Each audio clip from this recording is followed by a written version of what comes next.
اچھا ایک اور چیز آپ کو میں بتاتا جاؤں کہ جب حروف تہجی ہم صرف حروف تہجی کسی بھی حرکت کے بغیر جب ہم حروف تہجی پڑھیں گے الف سے لے کر یا تک، ٹھیک ہے،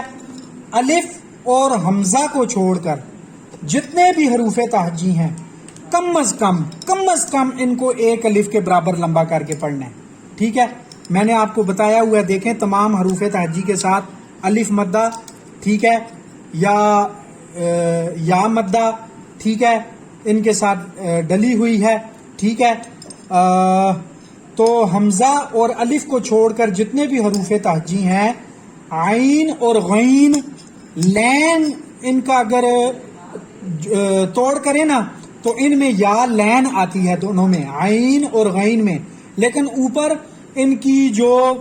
ساخت ہے اوریجنل جو عربی کے قواعد کے مطابق ادھر اوپر ان کے مد آ رہی ہے، ان کے اگر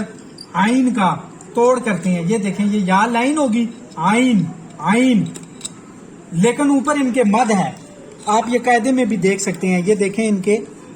کے یہ جوڑ میں اوپر یا کے اوپر عین کے یا لین کے اوپر مد ڈلی ہوئی ہے، اس مد کی وجہ سے بھی عین کو کم از کم ایک الف کے برابر تو لمبا کر کے پڑھیں گے جب صرف اکیلے حروف تہجی کو پڑھیں گے، ٹھیک ہے۔ لیکن جب ہم جوڑ کریں گے تو جوڑ کرتے ہوئے اگر ہم الفاظ کو ایک الفاظ کو اکیلے حروف تہجی کو جیسے لمبا کرتے ہیں ایسے لمبا کر کے پڑھیں گے تو بہت زیادہ ٹائم لگے گا، ٹھیک ہے۔ فار ایگزامپل یہ طا ہے، ٹھیک ہے، طا زبر یا طی، ٹھیک ہے۔ اب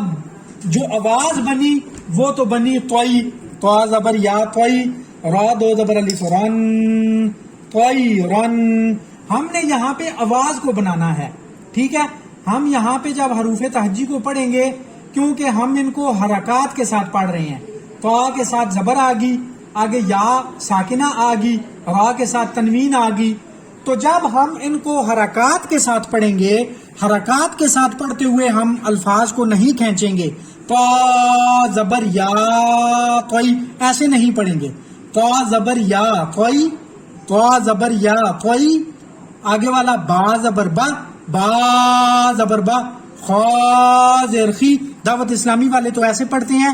تو میں ان کو نہیں کہتا کہ وہ غلط پڑھتے ہیں، ٹھیک پڑھتے ہیں، لیکن میں اپنے جن استادوں سے میں نے پڑھا میں آپ کو وہ بتا رہا ہوں کہ جب بھی کوئی حروف تہجی حرکت کے ساتھ آ جائے گا پھر اس کو لمبا نہیں کرنا، پھر ہم نے جو آواز پیدا کرنی ہے اس آواز کو حرکت کے مطابق ہم پڑھیں گے، جیسے با زبر با، خا زیر خی، آواز بنی باخی، لام زبر لا، باخیلا، یہ آواز بنی میم زبر ما، را زبر را، مارا، ضاد دو پیش دون، مارا دون۔ اب اگر ہم یہاں پہ ان کو حرکات کے ساتھ بھی حروف تہجیوں کو کھینچنا شروع کر دیں گے تو وہ کتنا ٹائم لگ جائے گا، میم زبر ما، را زبر را، مارا، ضاد دو پیش دون، مارا دون، ایسے جو ہے نا وہ کتنا ٹائم ضائع ہو جائے گا۔ تو جب کسی بھی حروف تہجی کے ساتھ آپ یاد رکھیں حرکت آ جائے تو پھر حروف تہجی کو لمبا کیے بغیر حرکات کے ساتھ پڑھ کے ان کا جوڑ کریں، اصل مقصد جوڑ سیکھنا ہے، اس کے بعد جو آواز پیدا ہوتی ہے تو اس کے اوپر آپ نے زیادہ غور کرنا ہے، ٹھیک ہے جی، جزاک اللہ۔